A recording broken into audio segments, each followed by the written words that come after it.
So my friends, as we continue in this series at Errol's house, we have yet another small leaf Chinese elm that we are going to do some work on. And in the background, you can see its new home that this plant is going to go into. So we have Harold cleaning up this plant because he's going to do a bit of work. You need to clean it up and then repotting this Chinese elm, this small leaf elm. So, as we say, let me just go. Alright, so Harold, let me know what it is you're going to do today. So I'm just trying to prune a little bit down, prune the plant a little bit because it has grown a little bit haywire. Right. So we're taking off some of the long shoots, pruning back a little bit here. And in preparation for transplanting into that handmade pot. Right. That was done by Maria.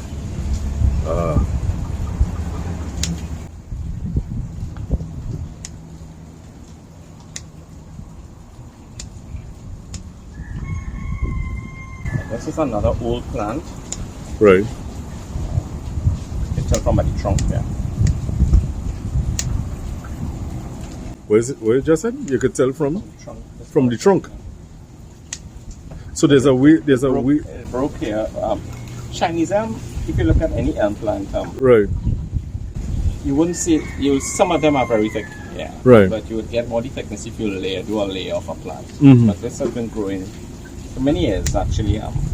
This is a plant from John Yipyong. He was one of our founding members, John Yipyong and John Fong, Right. founding members of the Bonsai Society of Trinidad and Tobago. Right. That was the first group. That's the first group. Right. Yeah, they were the founding members and they were the guys, they were the masters then, I would say, at the time. And those are the people we'd have learned from, But now our... So this was one of his plants. So this ideally is over 30 years old as well. Yeah, there's another one, yeah. This was actually, if you look here, you see where it was Let me just get in. kind of rotted away and broken. And, Right. yeah. So this plant has gone through a lot. So my friends, you could see the crackling and the texture of this bark, which gives it a little bit of insight as to the age of it. This bark is quite old, very weathered, very mature. So Harold was just giving us a little bit of history, not only on the plant, but some of the members, as he would have done in the last video, some of the members of the original group and the present group. Actually, another guy who is with us too right now, Kerry How, he was also a founding member of the older group. Right. Yeah. So he's another member you will see. Yeah. So I'm just taking off some of the dead branches. Right. So it's a bit of cleanup, my friends. He's removing some of the dead branches, some of the branches that are a little too long, but mainly dead branches, and probably taking away some things that not going to be needed for the final design of the plant. Now, I know we use the word final a lot in bonsai, but bonsai is a living art. For those of you who are unaware, bonsai is a living art. So it means you're always going to have to work on a tree.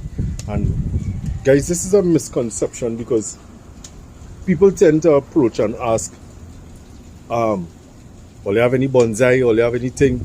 And they are of the opinion that once you buy a plant, it's going to stay like that forever, which is a very bad misconception of a lot of people. And you have to respectfully let people know plants grow, plants continuously grow. And in order to maintain or to have the plant looking a particular way, every now and again you'll have to do a bit of refinement to it. But bonsai, another misconception of bonsai is that you're not going to cut a plant every day. It don't work like that. You're going to overwork it and you are going to kill the plant. Definitely, you're going to kill it. So, some things for the people who are interested in getting into bonsai. Bonsai is not a finished product. You're always going to have to be doing some work. You're going to have to pay attention to it because a bonsai tree is like a child at points. You have to fertilize, you have to make sure the soil and the water and everything is going well with it to maintain the health of the plant. So, we just laying on some information while Harold is doing his cleanup work.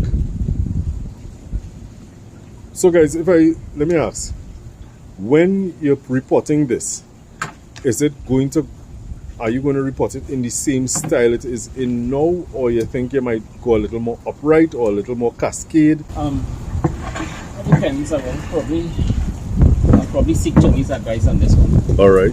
But if you recall, in the plan that we did before, right, there was a side branch that we a young branch, right? Yeah. A young branch. So actually, this one has the side branch. So we'll see, but we offer it up to them, but we'll see how it goes. All right. So this is where this is where we're gonna do a swap out here. You're gonna move on and Tony gonna come and take over. Yeah, no problem. No, I don't know why you're asking because. Right. Yeah. So I will let Tony come and actually do that content. All right. That's a better idea. So Tony the planter coming in, Harold the butcher.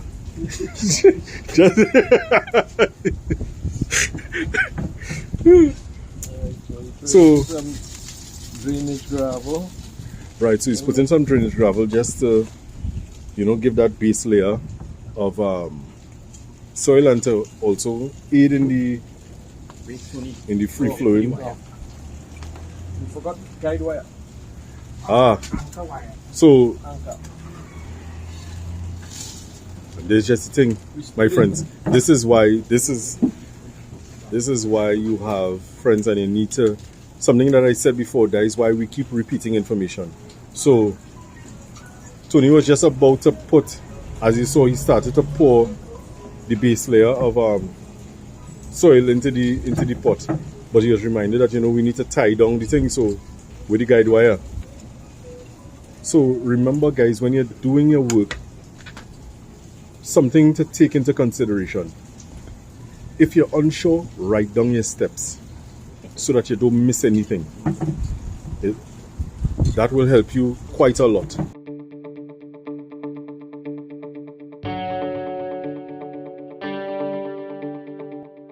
So to remove the plant from the pot, he's using a makeshift root hook to loosen the plant from the pot so that you can take it out safely. Because if you don't loosen the plant from the pot and you just yank it out, you could damage the roots, which in turn will damage the plant and decrease the plant's ability to survive. So all of these are steps, as I just said. In case you forget, you can write it down. Write down your steps so that you don't forget anything, because we want to make sure that your plant survives.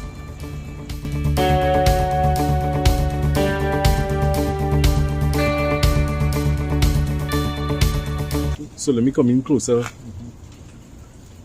Take the shape of the pot, so we have to, all this have to be removed. So this big root that you're seeing here, friends, is an indication that the plant was a little bit root bound, because the roots were going round and round to match the shape of the pot. So he's loosening it, and he's probably going to remove some of those roots to encourage new, more fibrous roots. Because the fibrous roots, if I'm not mistaken, is the fibrous roots that feeds the plant. That's right, yeah.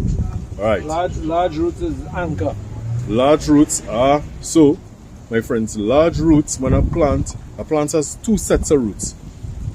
Large roots and fibrous roots. The fibrous roots are the ones that feed the plant, and the large roots are the ones that anchor the plant. Aye. If you didn't know, now you know.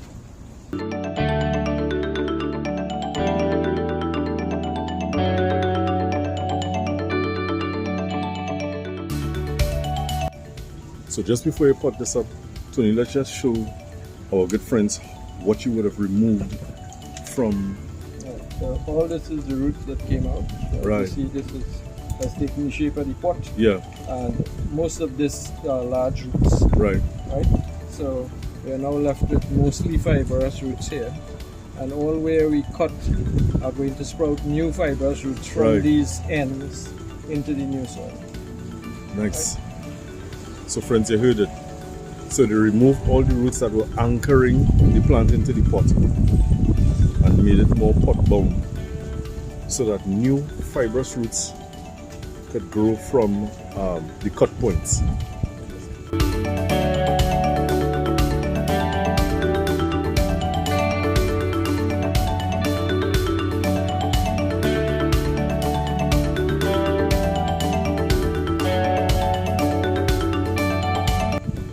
So my friends, this is the final piece of work. The plant has been potted up. Now, as per usual, they would have used the chopstick to make sure that there are no air pockets to the bottom of the plant between the old soil, the roots, and the new soil. So you would have seen him push the plant down, make sure and work the plant into that, and further used a chopstick, mount it up. They would have done some pruning to match the shape of the pot and to encourage new twig branching to get more ramification. And this is it.